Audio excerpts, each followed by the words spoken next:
इससे पहले के वीडियो लेक्चर में हम लोगों ने क्लास 7th में सांख्यिकी स्टैटिस्टिक्स के बारे में पढ़ा। उसके बाद नेक्स्ट वीडियो लेक्चर में मैंने आप लोगों को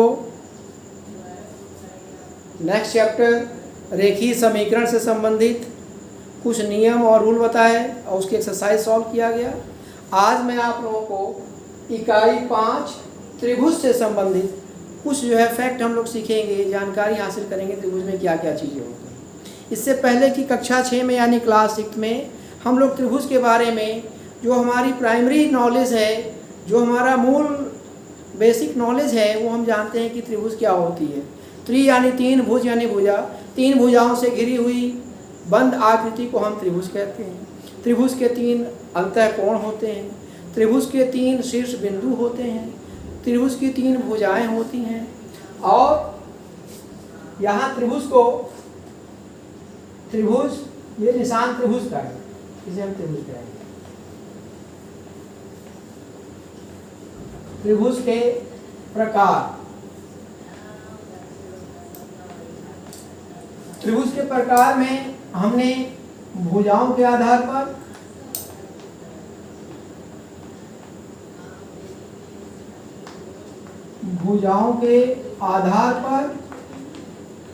और कोणों के आधार पर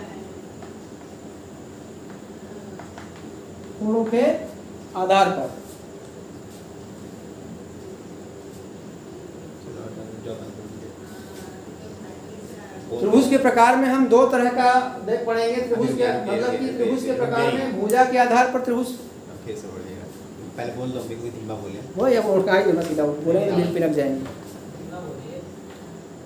और हम सुनेंगे हमको।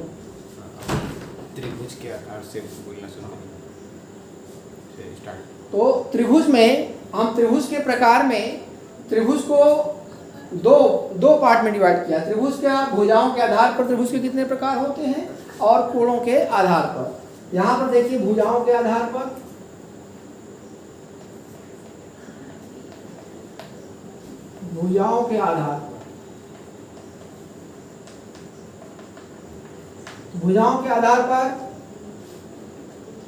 पहले हम कहेंगे विषम बाहु त्रिभुज,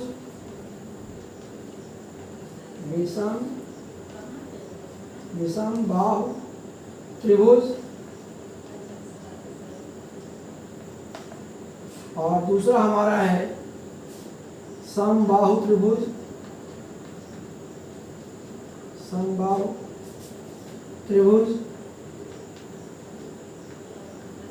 और तीसरा हमारा है समद्विबाहु त्रिभुज।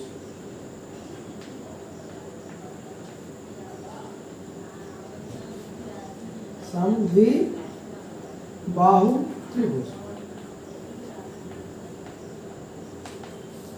अब विषम का मतलब ही होता है मेल ना खाना, अलग अलग होना। जब किसी त्रिभुज की तीनों भुजा अलग अलग नाप की हो, कोई किसी से मेल ना खाए, तीनों भुजाओं की नाप अलग अलग हो, जिस त्रिभुज की तीनों भुजाओं की नाप अलग अलग हो, मेल ना खाए, ऐसे त्रिभुज को हम विषम बाहु त्रिभुज कहते हैं। जैसे हम यहाँ पर लेते हैं एग्जाम्पल, ये 2 सेमी ये भुजा है, ये 3 सेमी है, ये हम 4 सेमी। अगर इस तरह से हम कोई त्रिभुज ले लें जिसकी एक भुजा 2 सेमी, एक 3 सेमी, एक 4 सेमी है, ये तीनों भुजाएं हम देख रहे हैं तीनों अलग अलग नाप की है, तीनों में कोई समानता नहीं है, बराबरी नहीं है, तो ऐसी त्रिभुज को हम विषम बाहु त्रिभुज कहेंगे। और इसे अंग्रेजी में इसका नाम दिया गया स्केलिंग। इसका अंग्रेजी में नाम है स्केलिंग ट्रायंगल या विषम बाहु त्रिभुज। दूसरा है समबाहु। सम का मतलब होता है समान या बराबर। सम का मतलब समान या बराबर। जिस त्रिभुज की तीनों भुजाएं बराबर हो, एक जैसी हो, उसमें कोई असमानता ना हो, तो ऐसी 3 भुजाओं वाली आकृति जिसकी तीनों भुजा बराबर माप की हो, ऐसी त्रिभुज को हम समबाहु त्रिभुज कहते हैं। जैसे ये 2 सेंटीमीटर, 2 सेंटीमीटर, 2 सेंटीमीटर, इस त्रिभुज की तीनों भुजाएं 2-2 सेंटीमीटर है, बराबर हैं, तो ऐसी आकृति को हम समबाहु त्रिभुज, इसको अंग्रेजी में इक्विलैटरल ट्रायंगल कहते हैं। Equilateral triangle. अब तीसरा हमारा नाम है समद्विबाहु। यहाँ सम मतलब बराबर और द्वि मतलब दो, द्वि मतलब दो। तो समद्विबाहु मतलब कि ऐसी त्रिभुज जिसकी कोई दो भुजा बराबर हो, दो भुजा समान नाप की हो, उसे हम समद्विबाहु त्रिभुज कहते हैं। इसे हम यूं समझ सकते हैं, हमारी ये है त्रिभुज, ये 2 सेंटीमीटर 3 सेंटीमीटर 3 सेंटीमीटर, इसकी दो भुजा बराबर नाप की है, ये अलग है। तो इसको अंग्रेजी में हम लोग कहते हैं आइसोस्केलेस।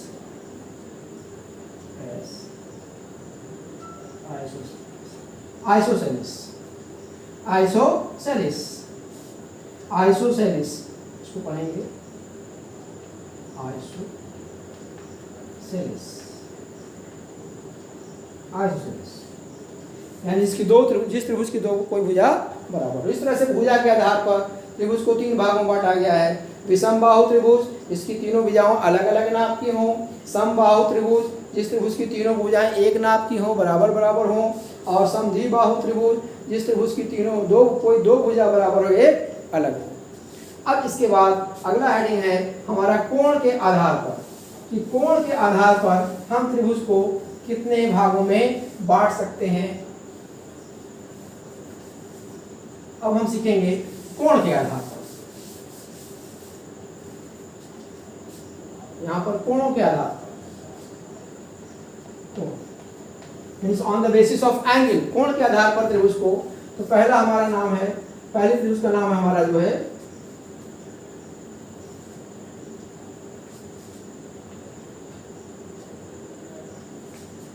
ये एक्यूट एंगल, एक्यूट ट्रायंगल।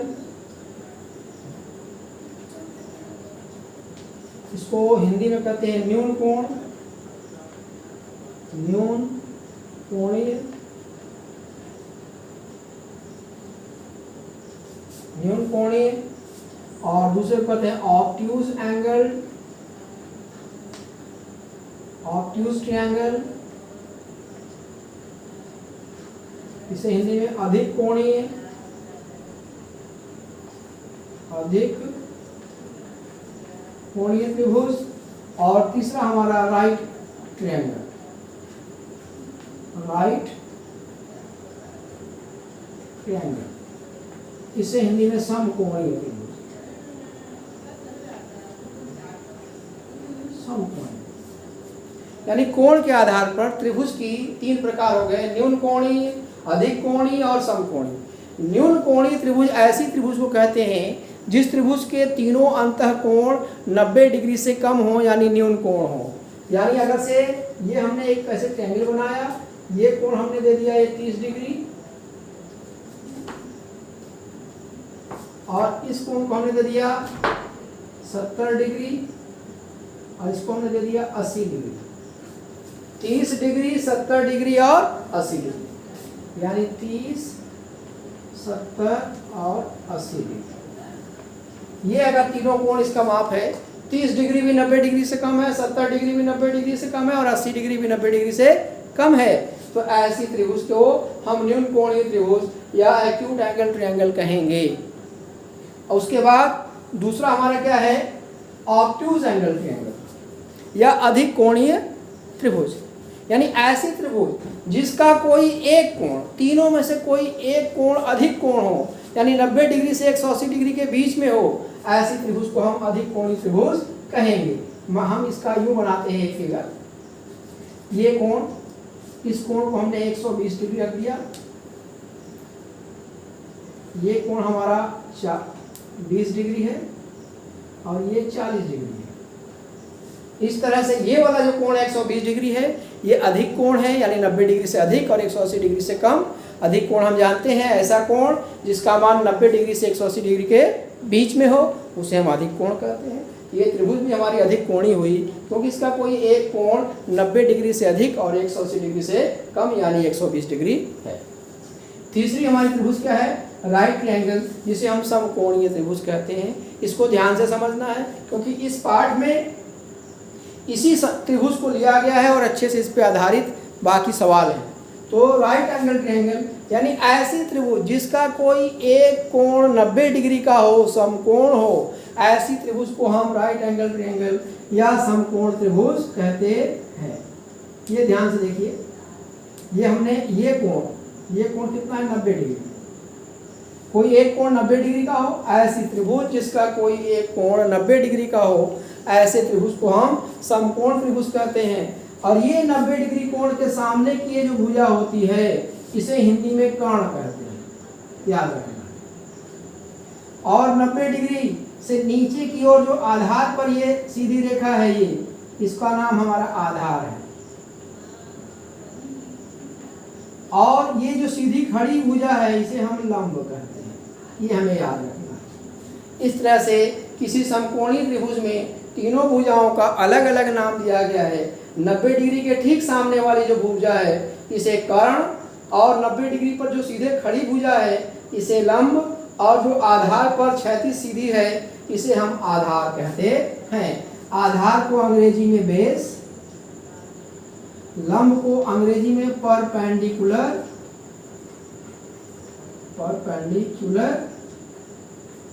और कर्ण को अंग्रेजी में हाइपोटेन्यूस कहते हैं, हाइपोटेन्यूस। ये हमको याद करना है। अब आगे हम जो है बेस को पहला अक्षर बी लेंगे, परपेंडिकुलर का पहला अक्षर पी लेंगे, और हाइपोटेन्यूस का पहला अक्षर एच लेंगे, याद रखने के लिए। अब इसके बाद ये इतना जानने के बाद अब हम बढ़ते हैं जो यहाँ पर रूल फॉलो हो रहा है उसको ध्यान दें। अब जो है नेक्स्ट जो हमारा टॉपिक है पाइथागोरस प्रमेय, इसी को हमें ध्यान से समझना है। ये क्या कह रहा है इसको ध्यान से। यहाँ पर नाम जो है पाइथागोरस है। गोरस ये खाने वाला गोरस नहीं है, बल्कि पाइथागोरस एक ये गणितज्ञ, बहुत एक महान यूनानी गणितज्ञ हैं, उनका नाम है पाइथागोरस। इन्होंने इस नियम का प्रतिपादन किया था, हाइपोथेसिस दी थी। आइए समझते हैं हम क्या करते हैं। तो पाइथागोरस प्रमेय को लागू करने के लिए क्या है, सबसे पहला चीज क्या होना चाहिए इसमें, समकोण त्रिभुज। समकोण त्रिभुज क्या कह रहा है ये सिस्टम समझिए।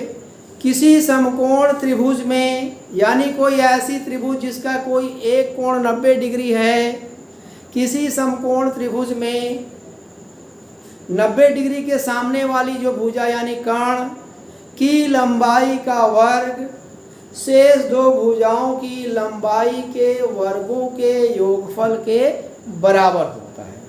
क्या इसका मतलब, हम अब इसको ध्यान से समझते हैं क्या कह रहा है। देखिए जैसे ये हमने एक त्रिभुज लिया ए बी सी। अब ए बी भुजा ए बी, यहाँ ए है, ए के सामने का ये जो साइड इसको हमने लिया स्मॉल ए, और ये पॉइंट बी है, बी के सामने का हमने, मान लीजिए हमको यूं मानते हैं ये भुजा ए है, ये बी है और ये सी है। यानी इस पूरा ए बी की लंबाई ए स्मॉल ए, और बी सी की पूरी लंबाई बी इकाई, और ए सी की पूरी लंबाई सी इकाई, और ये कोण कितना है 90 डिग्री। तो नियम ये कह रहा है कि किसी समकोण त्रिभुज में 90 डिग्री सामने की भुजा यानी ए सी, नियम क्या कह रहा है, ए सी का वर्ग बराबर होगा ए बी का वर्ग धन बी सी वर्ग, या ए सी को हमने माना स्मॉल सी का वर्ग बराबर ए बी ए का वर्ग धन बी का वर्ग। अब हम इसको जो है और थोड़ा सा संख्या लिखे करते हैं। मान लीजिए ए का मान हमारा दे दिया, ए का मान हमारा है 4 सेमी, बी का मान है 3 सेमी, और ये सी का मान हमारा है 5 सेमी। अब ये हमको देखना है कि इस पे ये नियम फॉलो होता है कि नहीं होता है। तो नियम क्या कह रहा है, किसी समकोण त्रिभुज में 90 डिग्री के सामने की भुजा यानी ये सी है, सी का वर्ग यानी ए सी, यहाँ पर देखते हैं ए सी का वर्ग बराबर ए सी कितना दिया 5 सेमी, 5 सेमी का वर्ग। 5 का वर्ग करेंगे 5 गुणे 5, 5 गुणे 5 गुणे सी एम पे घात 2 बराबर 5 × 5 = 25 सेंटीमीटर पे घात 2, यानी AC कितना आया 25 सेंटीमीटर पे घात 2 आया। अब आगे क्या है, A का वर्ग धन B का वर्ग। A कितना है यहाँ 4 सेमी, B कितना है 3, तो A वर्ग धन B वर्ग बराबर 4 सेमी का वर्ग धन 3 सेमी का वर्ग बराबर, अब 4 का वर्ग करेंगे, 4 गुणे 4 16 सेमी का वर्ग, 3 गुणे 3 9 सेमी का वर्ग, 16 9 25 बराबर 25 सेमी का वर्ग। अब देखिए ध्यान से, इसका मान और इसका मान दोनों बराबर आया, अतः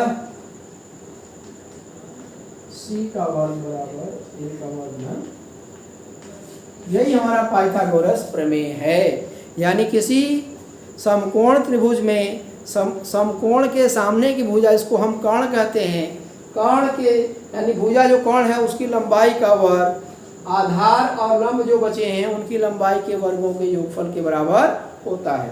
अब इसमें दूसरा क्वेश्चन ये हमारा आता है कि अगर कहीं 3 भुजाएं दी हुई हैं, अगर कहीं 3 भुजाएं दी हुई हैं, वो तीनों भुजाएं हमको प्राप्त बताना है कि ये एक पाइथागोरियन त्रिक है कि नहीं। अगला हमको पॉइंट समझना है, इसको कहते हैं पाइथागोरियन त्रिक। पॉइंट जो हमको समझना है, पाइथागोरियन ट्रिपलेट्स, इसको हिंदी में पाइथागोरियन त्रिक कहते हैं। इसे हम समझ लें क्या होता है। इससे पहले अभी मैंने आपको दिखाया था, किसी समकोण त्रिभुज में कर्ण का वर्ग शेष 2 भुजा यानी आधार और लंब के वर्गों के योगफल के बराबर होता है। अगर 3 भुजाएं एक साथ त्रिभुज की दी हुई हैं और हमको पता करना है कि ये पाइथागोरियन त्रिक हैं कि नहीं, इसे समझने के लिए हम जो है n² - 1 2n और n² + 1 का सहारा लेते हैं। इसको समझ लीजिए क्या है, n² - 1 यानी त्रिभुज की सबसे छोटी भुजा,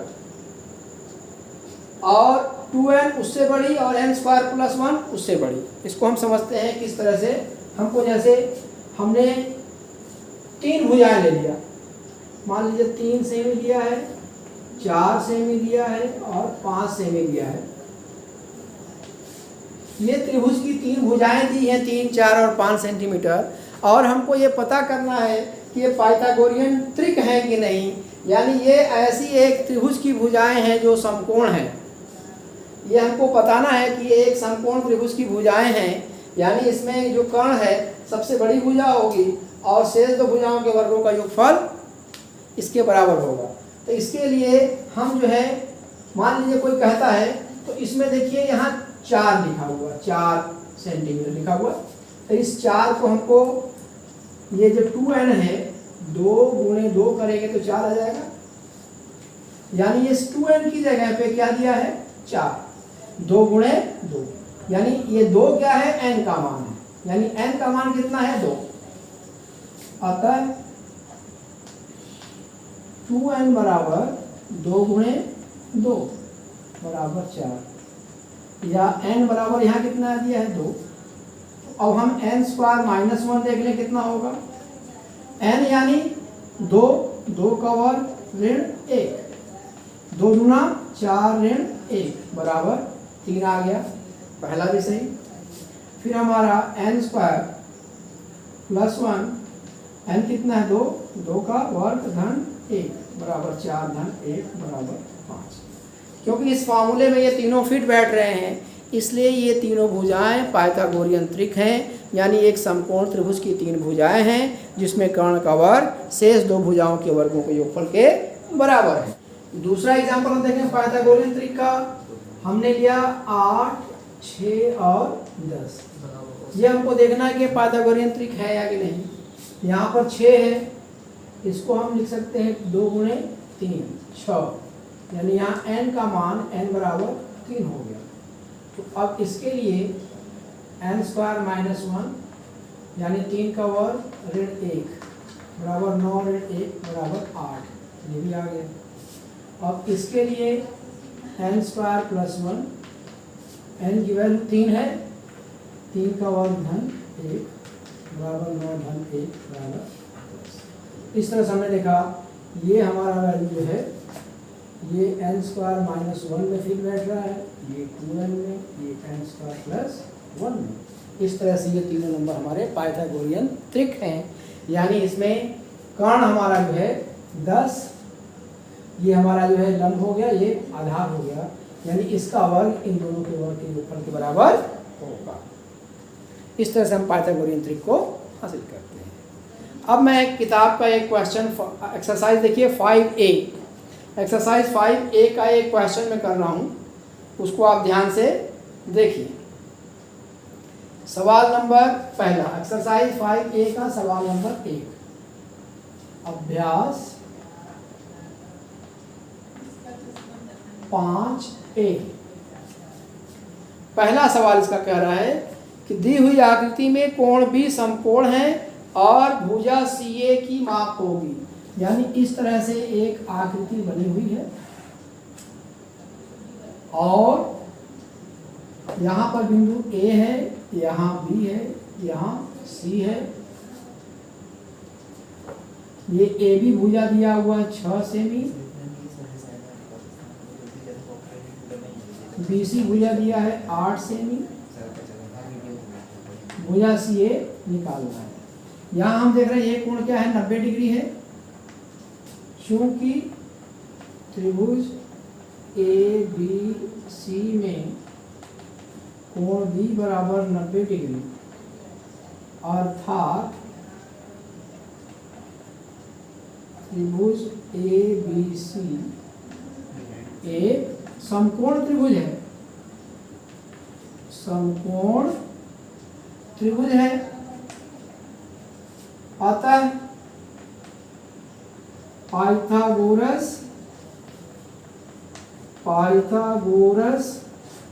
प्रमेय से,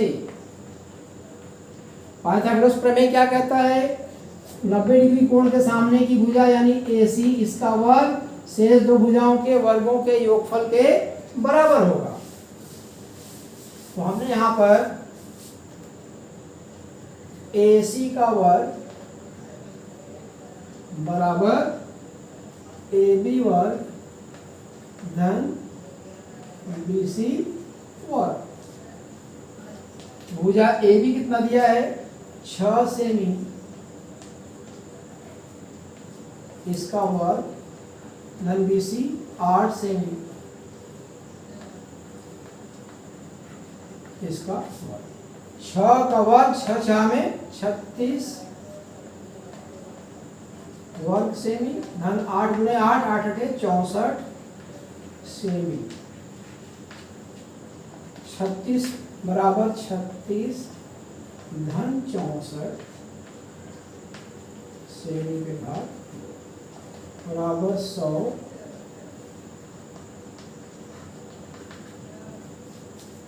दोनों पक्षों का वर्गमूल लेने पर, दोनों पक्षों का